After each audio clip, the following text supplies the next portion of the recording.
Hello there you guys, welcome to one of my videos. Going to be giving you my player ratings from our 0-0 draw with Crystal Palace at Selhurst Park.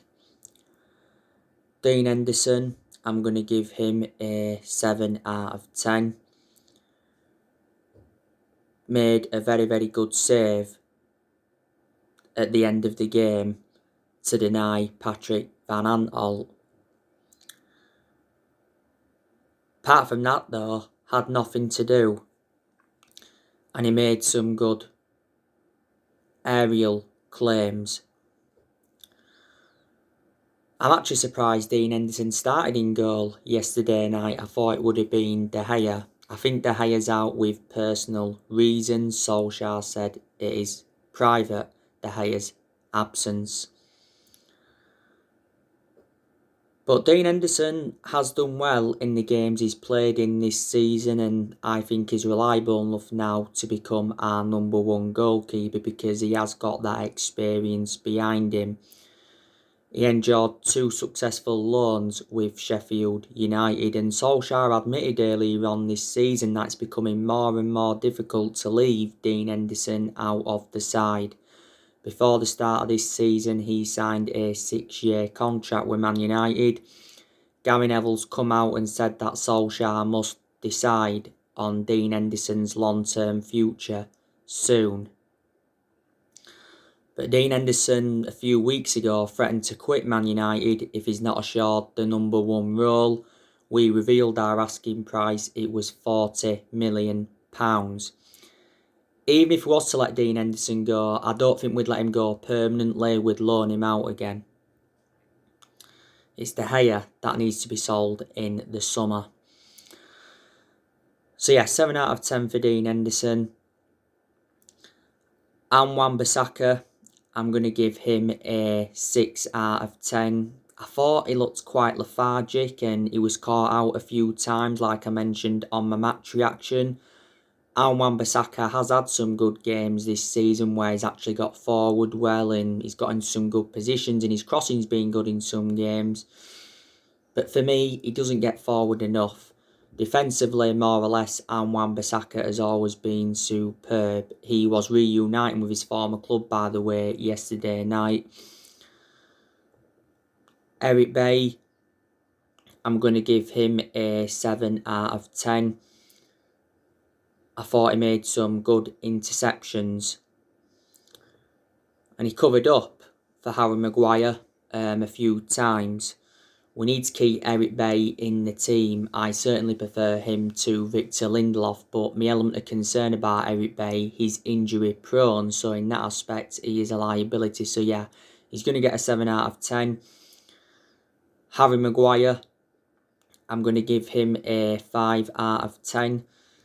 Looked quite sloppy, did Harry Maguire. I think he made an error as well in the game. That could have been costly.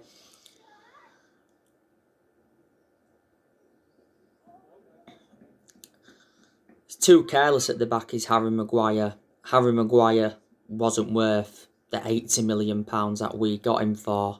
He's the most expensive centre-half in the world at the moment and he's the second most expensive signing at the club. Yeah, he's enjoyed good games this season, but, you know, he's enjoyed bad games as well. So just a 5 out of 10 for him.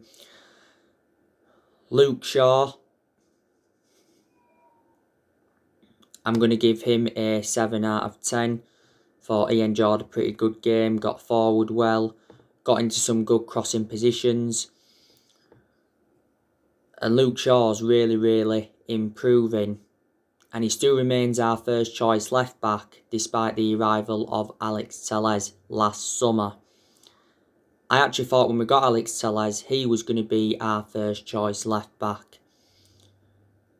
But Telles has played nowhere near as much as I expected. But at one point he did have COVID. But I prefer Shaw to Telles because Shaw gets forward better than Telles does.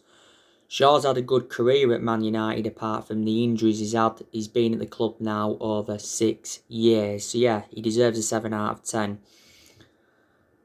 Fred,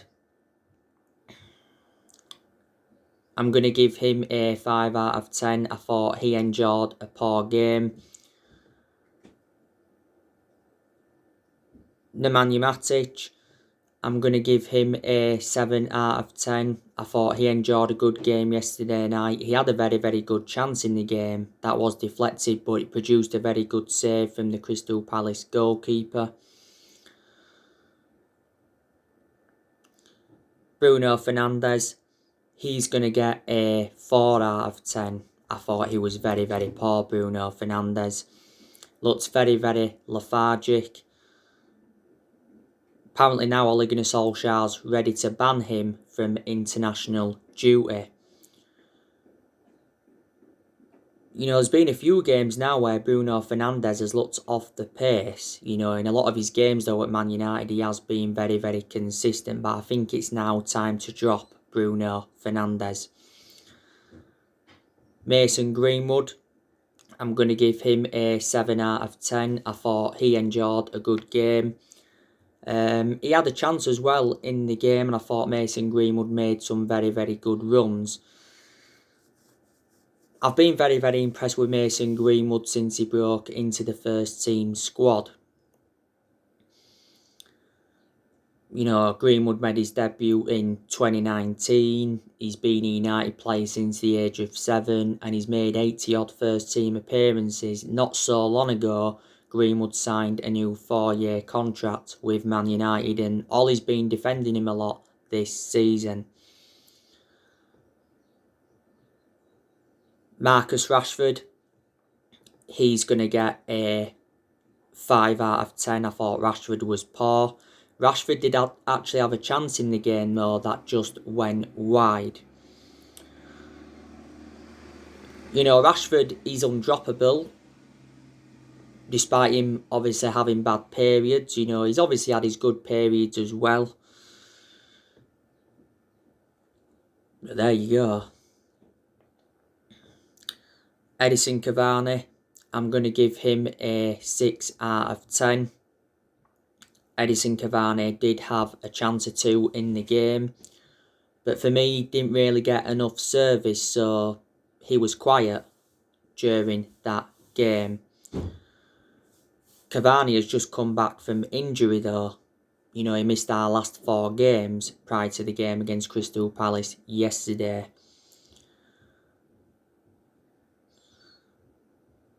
We brought substitutions on in the game. Ole Solskjaer brought 2 on. That was Daniel James. I'll give him a 6 out of 10. And Scott McTominay came on. I'll give him a 6 out of 10. So that is your player ratings from our 0-0 draw with Crystal Palace.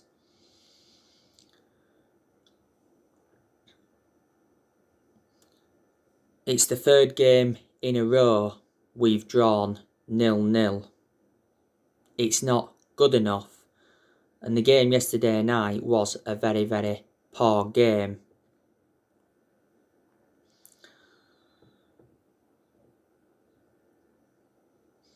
And we should be beating Crystal Palace because, you know, Crystal Palace are a great team, and plus Crystal Palace had injuries. You know, they had the likes of Wilfred Zaha out, Tompkins was out, Hennessy was out. They did have Connor Wickham out with injury. James McArthur was out with injury as well. Nathaniel Klein was out with injury. You know, top 4 is not secure yet. And top 4 is our aim. Because obviously we know we're not going to win the Premier League title.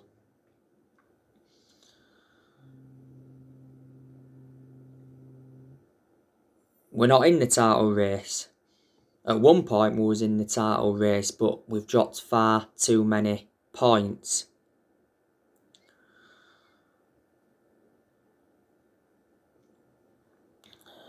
It was a poor game against Chelsea at Stamford Bridge. The VAR penalty decision was the talking point of that game. I thought it was a penalty. A lot of Man United fans thought it was a penalty because it did hit Callum Hudson-Odoi's hand, and Solskjaer gave his perception on it and said it was 100% nailed on penalty. It wasn't the worst result against Chelsea, a draw, because obviously Chelsea are a good team under Thomas Tuchel. They're unbeaten so far under Thomas Tuchel. It was poor against Real Sociedad in the Europa League round of 32 second leg. We was actually poor against Newcastle despite winning 3-1. Weren't that good against West Brom when we drew 1-1. Lost to Sheffield earlier on this season. Drew 3-3 with Everton, and we should have beaten Everton because we squandered a 2-goal lead.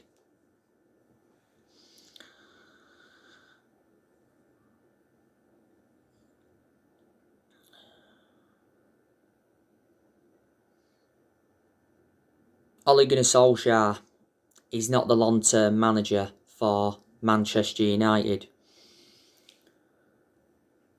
There's a lot of United fans that are Ole out. I think he does deserve at least until May.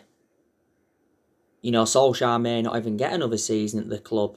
It depends on how things go from now until May. If we was to finish out of the top 4 this season, then I'd turn around and say, yeah, he deserves to be sacked. Ole Gunnar Solskjaer has to win a trophy at Manchester United to avoid the sack. The Europa League is a chance of a trophy. The FA Cup is a chance of a trophy. We haven't won a trophy since 2017. And a club of our stature needs to be winning trophies. Solskjaer has been criticised a lot as Manchester United manager, and obviously there's explanations behind it. We've endured very bad periods under Ole. We're enjoying a pretty bad period at the moment. Winless in our last 3 in all competitions, and we haven't even scored a goal. Prior to the Newcastle game, we'd only won one of our last 5 in the league, so that was a bad period. We was poor at the first part of this season. Solskjaer was looking not to be sacked at the first part of this season. We was very poor at the first part of last season. We enjoyed our worst start to a Premier League season for 30 years. We won't win a Premier League title under Ole.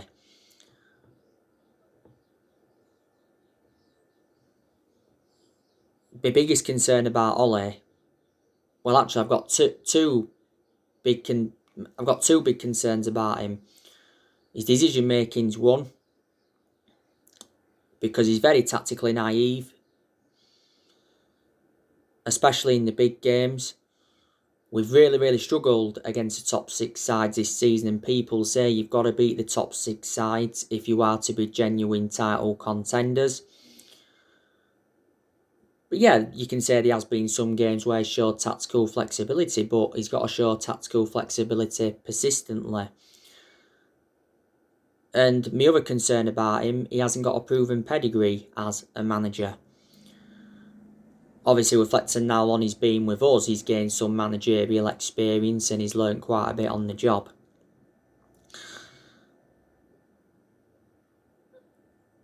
I think we did give Ole the job too soon, so that was a mistake by Man United. Maybe we should have waited until the end of that season to give him the job, or to decide whether or not to give him the job. So you can say he's in a position he shouldn't be in, because I've got to say the club is too big for him to manage, despite him knowing the culture of the club. We're given the job permanently in March 2019, reflecting on what he did in that 3-month period when he was the interim manager, because he won 14 games out of 19 in all competitions.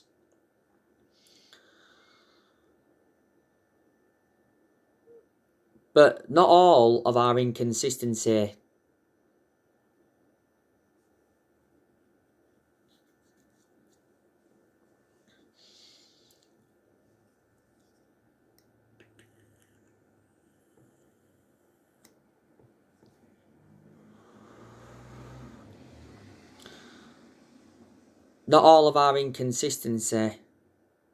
you can't just turn around and blame Ole Gunnar Solskjaer. I think there's certain players as well that I've got to take responsibility. Ole Gunnar Solskjaer has been Man United manager now over 2 years. We appointed him in December 2018 and he's been permanent Man United manager since March 2019.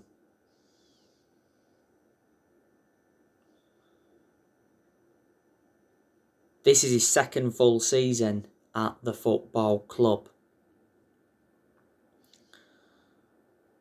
Will Solskjaer sign a new contract at the end of the season? Last time I read up about it, it said that Solskjaer's future was in doubt because he admitted that nobody has spoke to him over a new contract. It said we could offer him a new 2-year deal on one condition, and that's if we qualify for the Champions League. Ole is into the final 18 months of his current contract. But even if we do give him a new contract, it obviously doesn't mean he's going to see it out.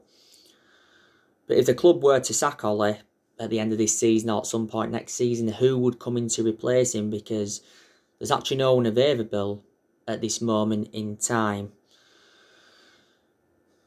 And we're not really known as a sacking football club, despite us sacking 3 managers since Ferguson retired. You know, we sacked David Moyes after 10 months, we sacked Louis van Gaal after 2 years, and we sacked Jose Mourinho after 2.5 years.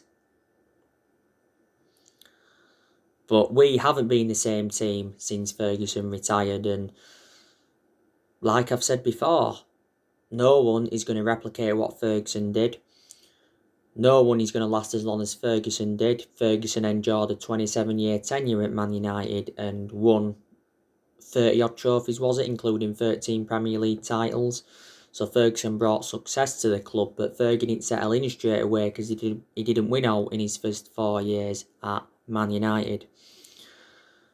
But a lot of Man United fans said things were going to go downhill when he retired. Like I said, mistakes have been made in the last, 7.5, 8 years. You know, Ferguson made one mistake and that was ever recommending Moyes in. The main explanation Ferguson recommended Moyes in at that time was because they was both Scottish and they got on very, very well. I think a lot of the players we've brought in the last 7.5, 8 years haven't been the right calibre players for Man United. We spent over £1 billion on players. You know, but you can maybe turn around and say there's some players we've brought in who we shouldn't have got rid of. Probably we shouldn't have got rid of Lukaku. Probably we shouldn't have got rid of Ander Herrera. I think it was probably a mistake recommending Woodward in. It was a mistake getting the Glazers in the club.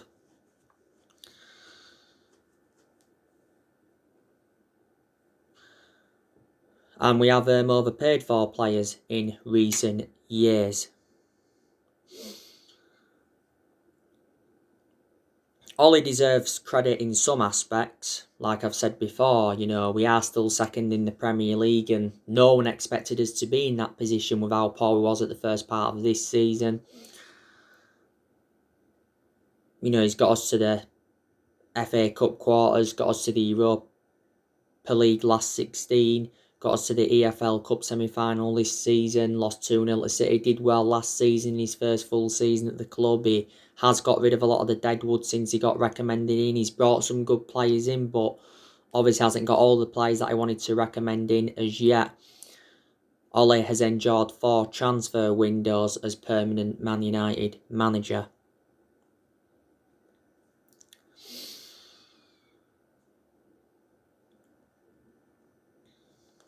And we've got a very, very good away record in the Premier League. We haven't lost away from home in the Premier League for over a year.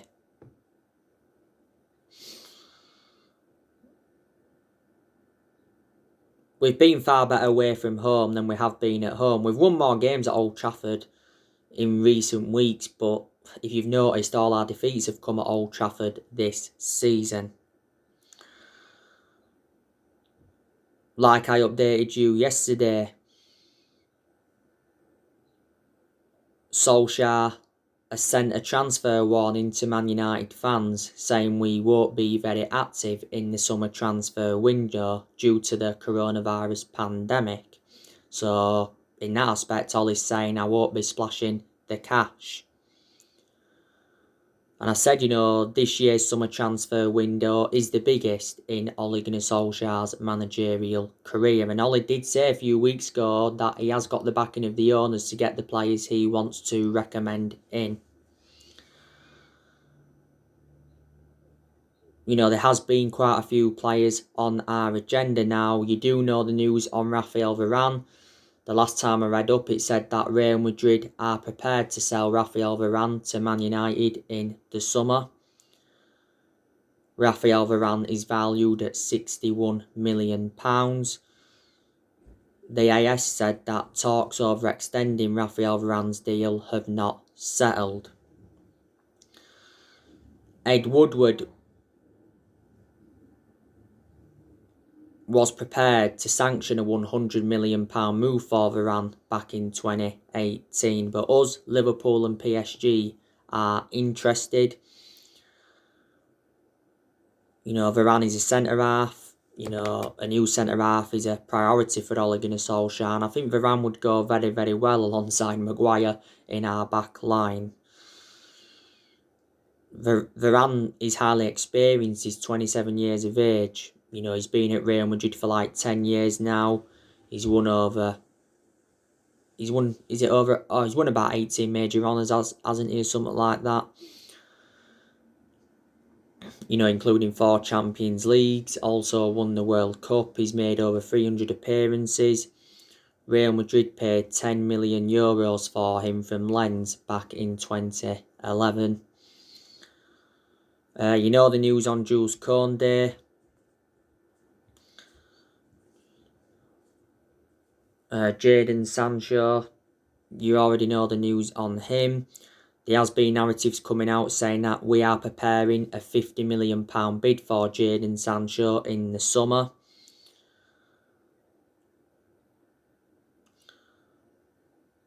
Sports Build actually said that we're very interested in signing Jaden Sancho. The other week, The Athletic came out and said we've paused our transfer pursuit of Jaden Sancho due to the progress of Mason Greenwood. Borussia Dortmund's CEO recently made an admission saying that Haaland, Sancho and more Dortmund stars could be sold to avoid financial chaos.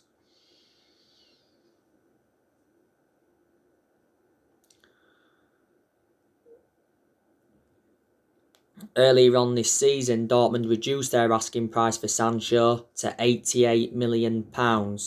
So they're not £20 million off. Because last summer, Borussia Dortmund's valuation was £108 million and we was not willing to meet that valuation. But last summer, Sancho was our number one priority target. And Fabrizio Romano, who's a very reliable Italian journalist, he's spoken a lot about the Jaden Sancho transfer saga, and so too has Bild's Christian Falk. And he said a few times last summer that the personal terms had been agreed, the agent fees had been agreed, and even a contract had been agreed, but we couldn't come to an agreement on an actual fee. And Dortmund made it clear to us last summer that we had until the 10th of August to sign the player. We missed out on that deadline, so Sancho remained at Dortmund. Earlier on this season, Sancho made an admission saying that he has been enduring a difficult season at Dortmund. But analysing the vast majority of his career at Dortmund, he has been very consistent. This is his 4th season at Borussia Dortmund. He's got a contract with them till 2023, and Dortmund paid just £8 million for him from Man City back in 2017.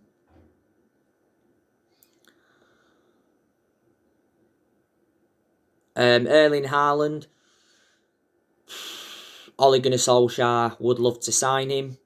It would be good to see Solskjaer reunite with Erling Haaland. Solskjaer knows the player well because Solskjaer was the one that gave Erling Haaland his debut at just the age of 16 at Molde. Solskjaer said prior to the game against Sociedad that he's keeping in touch with Erling Haaland. And he said earlier on this season he's following Erling Haaland's progress. I don't see Haaland coming to Manchester United. There's actually been up to 10 clubs in for him.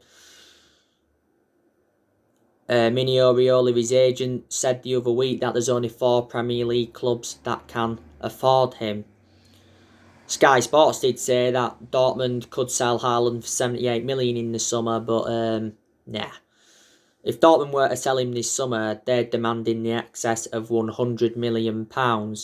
He has a £68 million release clause, but that doesn't become active until next year. But yeah, back in December 2019, don't forget Solskjaer and Woodward went up to Norway to meet up with Haaland to negotiate a possible move to Man United. But like I've said to you, the 2 priorities is a centre-half and a forward.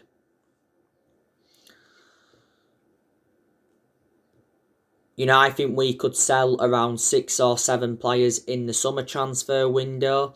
I think there's a good chance that Juan Mata will leave the club, because Juan Mata doesn't get in our team and he's out at the moment for a couple of weeks with injury. Solskjaer did say he's not surprised that Juan Mata has been linked with a move away from the club. I heard that there's 3 Italian clubs that are interested in him.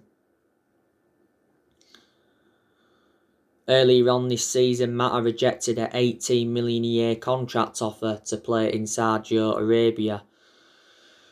Mata's had a good career at Man United. He's been at the club over 6 years. We got him in a deal worth £40 million from Chelsea back in 2014. A lot of United fans are saying that we need to offload Anthony Martial. By the way, Martial I think's got an injury. I didn't even know he was injured, to be honest with you. But we need to keep Martial out of the team because he has been out of form for the vast majority of this season. He's had chances, but he just hasn't converted them. But Solskjaer did say he's actually been impressed with Martial's work rate and he's backed him to rediscover his form.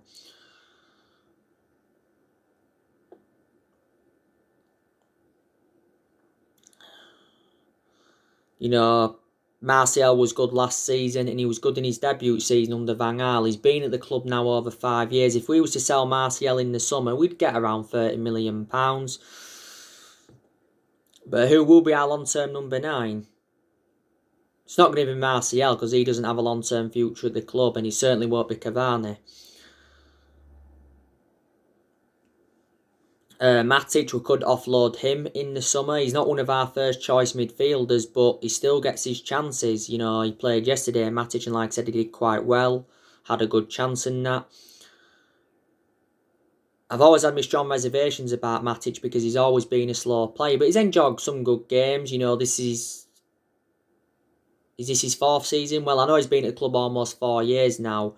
We got him in a deal worth £40 million from Chelsea.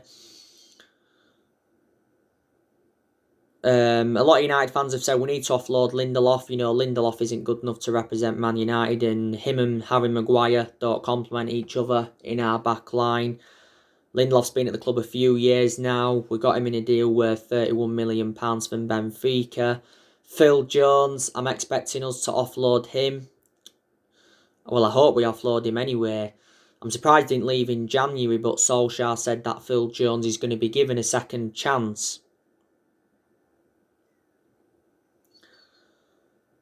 Jones has been out with injury for over a year. Jones is the only outfield player that's still here from the Sir Alex Ferguson era. This is his 10th season at Man United, so he's been a long servant. And yeah, Solskjaer said he's prepared to sell either De Gea or Dean Henderson because Solskjaer has been facing a goalkeeping dilemma. There's also, a lot of players we're going to keep at the football club. There's some players that do have long-term futures at Man United, but there's quite a few that don't.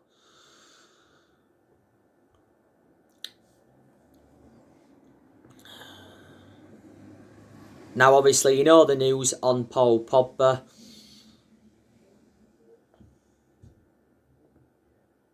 Solskjaer set a new Paul Pogba return date.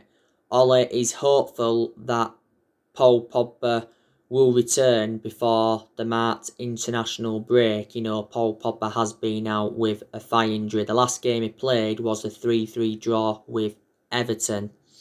And definitely Paul Pogba is a big miss because we are lacking quality in that midfield without Paul Pogba. Because we're too defensive in that midfield when Paul Pogba's not there. Paul Pogba's the one that brings creativeness in the midfield. But Paul Pogba's performances in recent months before he got injured have been very, very good.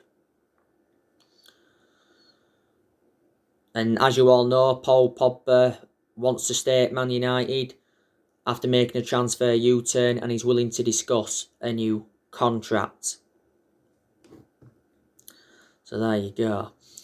So anyway guys, that's everything to update you today. Drop me comments, likes below on the channel. If you do, consider subscribe as always, and take care. God bless. See you all again very, very soon. Thanks for watching.